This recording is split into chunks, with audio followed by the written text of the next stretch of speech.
Mucamake uko ndabizi ndabitahura ndayibona umugabo nyawe mu rugo n'umuntu ashobora gutunganya ivyo mu rugo neza, umuntu atarya umutima umukenyezi wiwe, ni umuntu mucamake ashobora kumenya ibikenewe mu rugo hama akagerako akabitunganya. Hambavu y'ivyo umugabo nyawe ni umuntu amenya inyungu z'umutambukanyi wiwe, z'umukenyezi wiwe, atamufata nk'umukozi wiwe.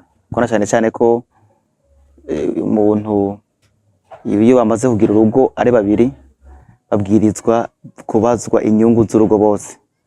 Umwe abuze uwundi arashobora gukora igikorwa kikaranguka kuburyo urugo ruguma rumeze neza ntiruhungabane.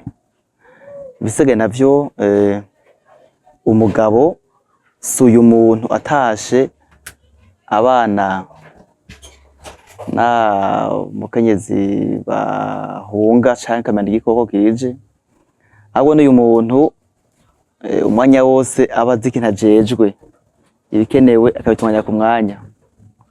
Hanyuma bishobotse mbere umugabo nyawe ni umuntu ashobora guha agaciro umukenyezi wiwe, akamba nk'umutayi akaja mu bandi, hanyuma agakora akiyungunganya nawe nyene ku buryo afasha mu iterambere ry'urugo.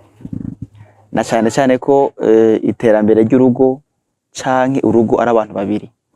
Mushaka ko urugo si umuntu umwe, iyo bitagenze uko urugo ruca ruhungabana. Mucamake mu rugo nta bikorwa vy'umugore yose vy'umugabo bibaho, bose bagize umubiri umwe.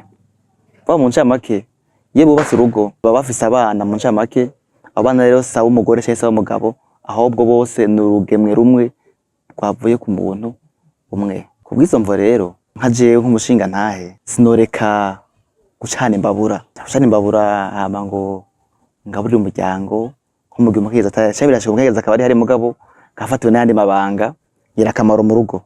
Ico gihe ndabikoze si bibi, turashobora kubikora. N'isahani ndashobora kuyoza kuko urugo mucamake ni babiri kandi bwiza gufasha. Nico gituma hajera ijambo ngo umufasha. Umufasha mucamake si umuntu sumuja muri make, ahubwo n'umuntu mushaka gufashanya mu bikorwa ibi na biriya. Nta karimbi kari rero ku mugabo ngo azokora cyangwa umugore azokora ibiye. Gusa muga muri byose turabikora muga mu kubahana, atawurenge akarimbo yundi.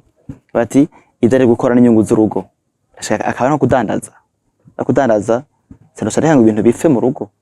Ambare mbabona ashobora gufata amakana ashaka kumbabura hama nkacana nkashira ko inkono amaze ugafungura, ivyo biba byiza kurusha.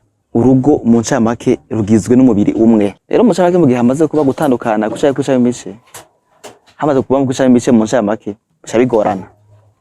Urumva bica bishika usanga akamaro k'umuntu canke ico umuntu ajejwe ntakigikora neza.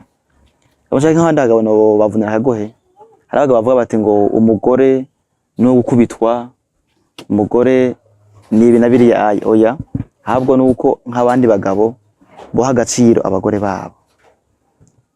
Namba afise agataya akamuha agakora ku buryo nawe nyene iyo agira ico akora canke ico afasha nkuko ari umufasha mu iterambere ry'umuryango.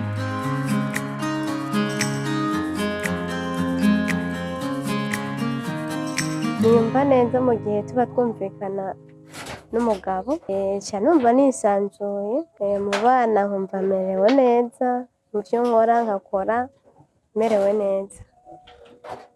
Mu gihe tuba dufashanya nyene, nkamubwira akamfasha nawe akambwira nkamufasha, bica biba ibintu biryoshe cyane, nkaca numva afise amahoro yose, ibintu byose nkaca ndabikora merewe neza.